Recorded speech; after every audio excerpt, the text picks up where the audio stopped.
Buena, Ori Carmona, patrocinada por abogados con experiencia. Accidente, no hay problema. Llama al 702-999-0000. Hi, Ori Carmona. We have a special guest star here today.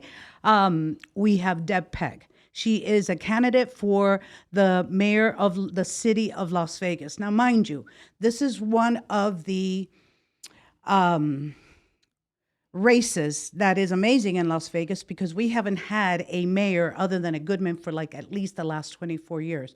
So it is my pleasure to bring Deb Peck onto the podcast and introduce her to the community and to Las Vegas, which, let me just tell you, she's been around since 1939, so there's not much to introduce. Hi, Deb, how are you? Thank you for having me. I haven't been around since 1939, but my family has. Definitely, yes, definitely. I am so glad you were able to make it to the podcast today. So I appreciate you. Thank you. And for those of us that are out there and they say, well, who's Deb Peck? Deb, tell us a little bit about yourself, your history, how you got here, and it's a long one. Yes, it is. Well, there's three things you need to know about me personally that are very important to me. I'm a mother first. I'm a conservative Republican second. And I am a small business person that really cares about our city. And that's what motivated me to run. What kind of business, Deb? I've had an insurance agency for 32 years. Wow. So I didn't plan that. If we go back, my degree, I did go to public school here in Las Vegas, several of them. As the city grew, they moved us. So I started on West Charleston Elementary. Then I went to Vegas Verdes Elementary. Then they built E.W. Griffith Elementary. And then I went to Hyde Park Junior High. And then they moved me to Cashman Junior High and then to E.W. Clark High School. And I graduated from UNLV with a degree in biology. Wow. Pre-med. But then I got pregnant and decided not to go to med school. And I said, well, I'll try my hand at business, and that worked out well. As I was a single mother for 20 years and raised my kids by myself as I ran the business. My mom's single mom. Kudos to you. It's not an easy job, but you know what? We women get it done. Yes. We women get it done. You want to get it done, ask a woman. I love it. I love it. I love believe it. that. Yes, very true. Also, too, you want to get something done, ask a busy person. Well, we know how to... I don't know. I guess it's because being a woman, being a mother, being a grandmother, being a professional in my field, there was a lot of hats that we wore throughout the day. Yes. So it seems like we were able to go, okay, we go home, we take off the businesswoman hat, and then we become the mom, the cook, and the maid, and everything else that goes with it, you know? So I understand exactly what you mean about being busy and being able to handle. And all of that put together with all your experiences, that's how you decided then it's time for me to do something and have a voice? Well, I've thought about it for many years. Back when Oscar Goodman wasn't going to run, I thought I would run then. And then his wife decided to run, and I knew that with name recognition, I wouldn't have a chance. So now the timing seems right to me. The city has gotten worse. And that's motivated me even more. I am very concerned with the homeless problem. I'm very concerned with the state of our schools. I'm very concerned with the mental illness that is on our streets.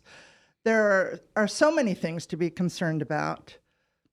And the thing is that this is not a problem that is only in Las Vegas. When people say, oh, homelessness, Las Vegas. No, it's everywhere. It's everywhere.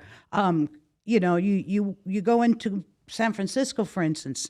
I just read that Governor Newsom just put in a new initiative regarding homelessness and how they're going to deal with it. And I'm thinking, how many cities, how many times, what's the blueprint to be able to get them off our streets? One, because of the safety concerns, not only for them, but for the citizens and our tourism.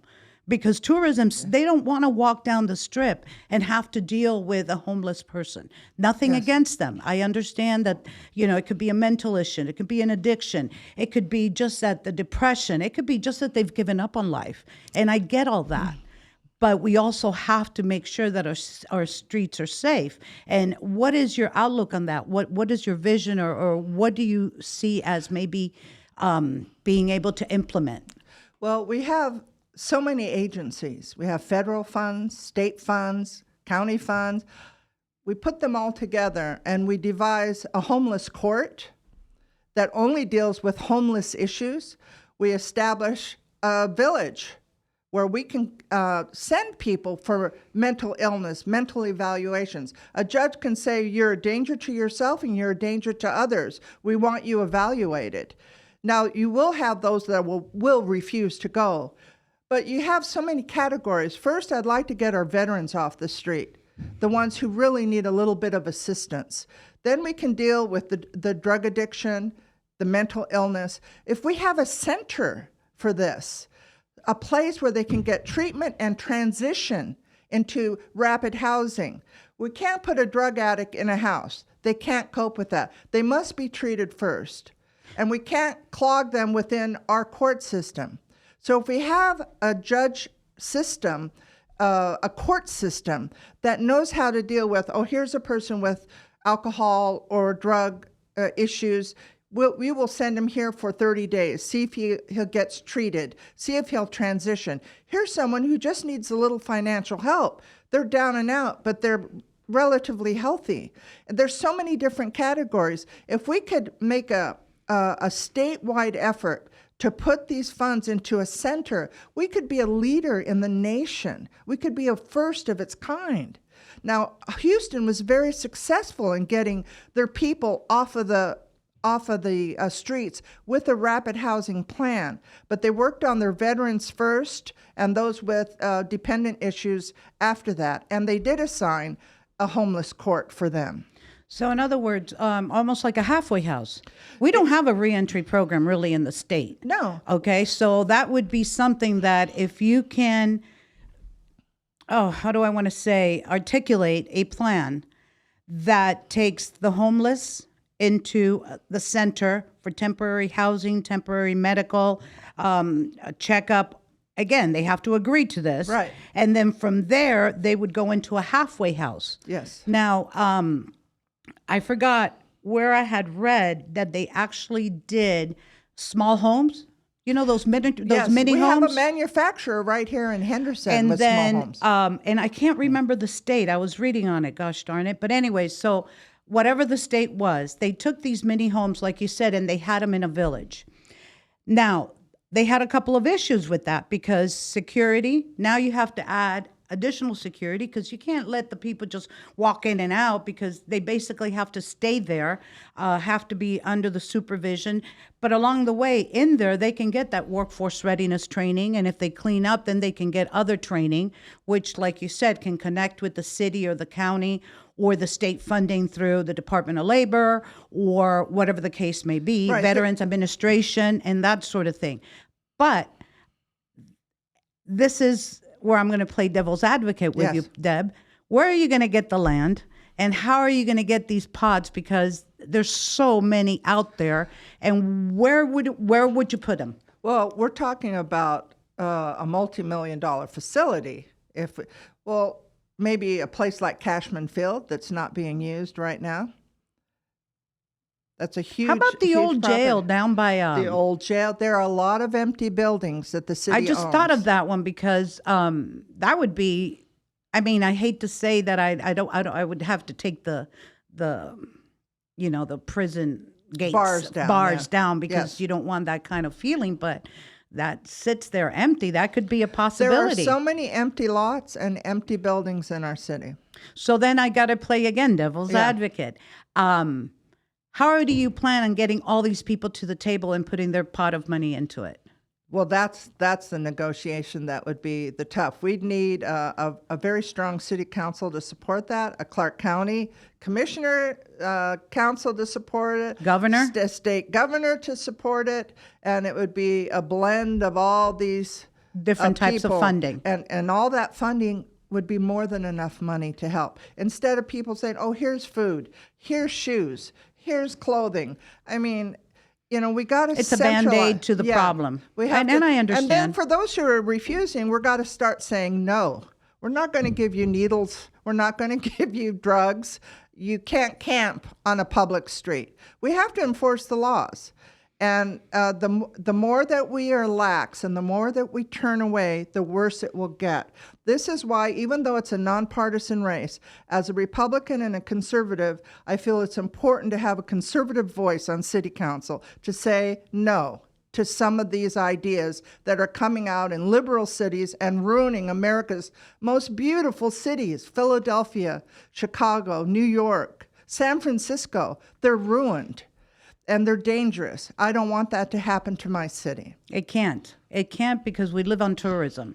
That Yes. is our bread and butter. Regardless of how much diversified business comes in and how much we build manufacturing, IT, aviation, et cetera, the bread and butter to Las Vegas is our entertainment industry and our casinos and gambling. And the tourists want to feel safe. Yes. And I totally agree with a lot of your points. Now, let's go to another point that I saw on your website, education. Now, you're a bar, born and raised. So is my daughter. So is my nephew. My grandkids right now, they're not in the CCSD system. They're in the charter system. And I have to say that and seeing the charter school system, I kind of like it with a full comprehensive campus. A lot of them run through, distance ed classes. I like the schools where they have the elementary, middle, and high school. It's small, and the teachers, all the teachers care. Okay, all the teachers care. The bottom line is, it's a difficult job. It's almost like being a doctor nowadays. Is how do you diagnose the problem, and how do you give them the correct, not medicine, but education to be able to have these kids go on to the next level? Well, one of the things we need to do is our school system has gotten too large. We need to break it up. We need smaller districts. That's been spoken about Right. many times. And I believe each area deals with different issues.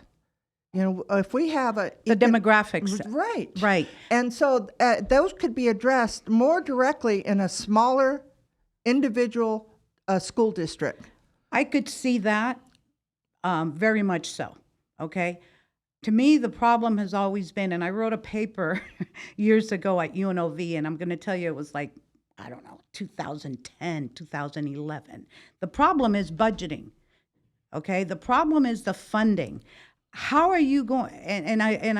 You cannot decentralize the budgeting office. You can't, because each area of the schools that are going to be in certain populations may have real estate taxes that are a little bit higher that goes towards education. So you can't compare this neighborhood to that neighborhood, because it may be unbalanced as far as funding. Right. So I don't believe that they need to decentralize budgeting, but I do believe that the school district does need to be broken down in pots. And whereas they have these area superintendents that are running all over town, an area superintendent for those specific areas reporting to maybe not just the superintendent himself, but the board. Is that what you're kind of thinking? Well, or I just think that we shouldn't have one large Clark County school district. We should have many districts, and they should be individualized. And how they're funded, that's a whole other study. But I know that they could be more efficient with a smaller district in each neighborhood, in each demographic. And then the other issue is making sure that we keep our teachers. Yes. And I don't know how they deal with that. I had a girlfriend who was a teacher, a wonderful teacher, and she was attacked because she took a child back to the office who was cheating during an exam. And before the exam was over, the mother of that child came in and physically attacked her. She never taught again. She left that day and never returned. No, I like I said, my husband's a retired teacher. My son-in-law, My daughter's a teacher. I mean, my whole family are educators. I was the only one that didn't go into the education field. But I did all the youth programming through the federal level. And one of the things that I really felt that the school district is also missing the boat. No, we've missed the boat, the ship, the plane, everything on it is getting these kids ready for the real world. And that means workforce readiness training. And I think I told you about this. All the bad kids, the ones that get in trouble, they get all that support. All the ones that are really good, man, those counselors are on them like, oh, you're going to go here, you're going to go there, and I'm the counselor that helped you do that. But what happens to those fiddle in the middles? And that's what a lot of our youth in our high school system are. They're working because they need to work, they need to help the family. One of the things that I like to see in the education is that every ninth grader is required to take workforce readiness training. I think that's a great idea. Don't you agree? Yes. Put it in the curriculum, not just as, oh, I want to just take this, so, or some of them like, I really need to learn how to get a job. No, this is a requirement, because if you don't do anything else throughout high school, you will be able to go find a job. Yes. Yes, and that it would be also a great experience for them to just know that they don't have to go to college if it's not their choice. They could become a hairdresser or a carpenter or a plumber. Yes, there's a million other. A surgery tech is a 9-month course. Yes, there are so many courses that they can do and make a decent living. I know. When I was working with the state that I mentored, I told them, I said, college is great. It's a great experience, but it may not be for everyone, and you may not be ready at that time. But I said, a phlebotomist, and they're like, what's a phlebotomist, Miss Odie? Someone that draws your blood? Really? Yeah, that's like a 6-month course, if that. Mm-hmm. And those are short-term certifications that I also feel that in our education system, we need to really make our students aware of that. And I believe, in all honesty, that our College of Southern Nevada, I just had here Clarissa on the show, and she said we're working a lot on those short-term certifications because we see that we need that, because everyone that takes that short-term will go on to that next step. Even with building contractors, the age of the average building contractor is much older than it used to be because no one's going into the field. And so if there's older building contractors, there's going to be older plumbers, older electricians. I mean, these are important things that we still need to have training for and availability for these young people. And make them aware of these are the steps that we have to take. Yes. Oh, wow. Yeah, we think a lot alike. It might be also in our generation, the way we were brought up with our work ethics and our parents having to, come into a country and, basically reinvent themselves. Yeah, well, my mother was a homemaker, raised 4 kids. When my father came to Las Vegas in 1939 with the railroad, he was a conductor on the railroad. LA was trying to advance the Union Pacific passenger trains from LA to Salt Lake City, and they needed people here. But at that time, there are a little over 5,000 people, and no one wanted to live in this place that had no air conditioning. And I thought my father was probably running from the law. Why would he want to move here? So he was born and raised in Tucson. And so the desert was not foreign to him. Yes. And after his mother died in LA, he moved here. And he loved Las Vegas. He loved the desert. And we grew up catching sidewinders up at Red Rock Canyon. And then I had 3 brothers, so they had pet snakes. And we'd catch little frogs because the streams were running.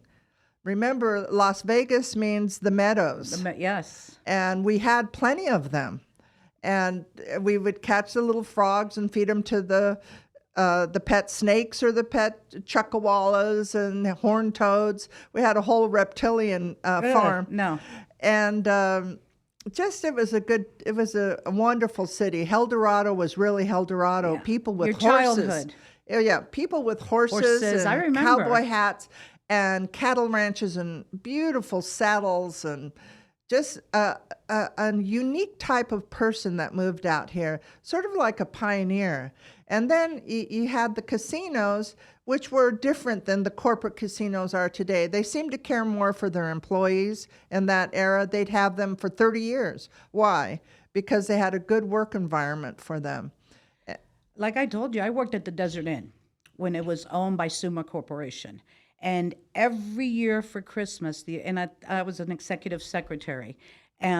We used to have a luncheon in one of the nicest, restaurants and catered, through the chefs, and we would get gifts from Saks Fifth Avenue. They did special for their employees, the same thing as the bonuses every year type thing. But, I think it was right around 1990s or so when the corporations took over. And I get it. We needed to grow. We needed to become a cosmopolitan and, city and compete with the New Yorks and the San Franciscos and Chicagos of the time. But now we're so built up that we forgot our own history. Right. And 1 in 6 people right now are 65 or older. What has the city and county done for our seniors? Now, they retired here 20, 30 years ago in an affordable home, but now their utilities are getting too expensive. Their food is getting too expensive. The HOAs are getting too expensive. So what has the city and the county done for these seniors? In 7 years, 1 in 5 will be 65 or older. We need to take care of our seniors. We need to give them breaks. Give them some subsidies of something. I have a brother that lives in Houston. He's been in his house for 30 years. He pays no property taxes. And yet there are other people, the new buyer of the home, they pay property taxes. Why don't they experiment with ideas like this for our senior people that community? own their homes already? And that way, I know, I agree with you because a lot of our elderly have to make a decision. Do I pay the power or do I pay my medicine? Yeah. What do I do? Rob Peter to pay Paul. And It shouldn't be that way. And I, as a business person, I can't tell you how many people I have as clients that are still working and they're 75 years old. I know. So, I know. So this is an issue they need to pay attention to. Those who are paying the taxes, those who are contributing to the city of Las Vegas, and not get all thrilled with shaking hands with celebrities and sporting figures. Pay attention to the people that built this city and that donated years and years of taxpayer money. Yes. Yep. Well, Deb, this has been an awesome conversation. I'm so glad that I reached out to you and you called me back. I'm so thankful that you did. Because I see where you're coming from. I understand it. I haven't been here as long as you have, but I've been here since 1982. So I've seen the growth. And I'm one of those, knock on wood, fortunate that I was able to retire. So I'm one of those 1 in 65 that will be 65. So I thank you for coming on. I thank you for telling us what you are, what you believe in. I appreciate you as a woman. I appreciate you as a mother. I appreciate you as an entrepreneur and your time and having your business for so long. Thank you for coming here. Thank you. And good luck to you. Thank you, Ori. All right. Ori Carmona, patrocinada por abogados con experiencia. Accidente, no hay problema. Llame al 702-999-0000. Y acuérdense, el tercer jueves de cada mes, de 12 a 2 de la tarde, Taco Thursday, en las oficinas. 702-999-0000. Bye-bye. Bye-bye. Cut out the last part.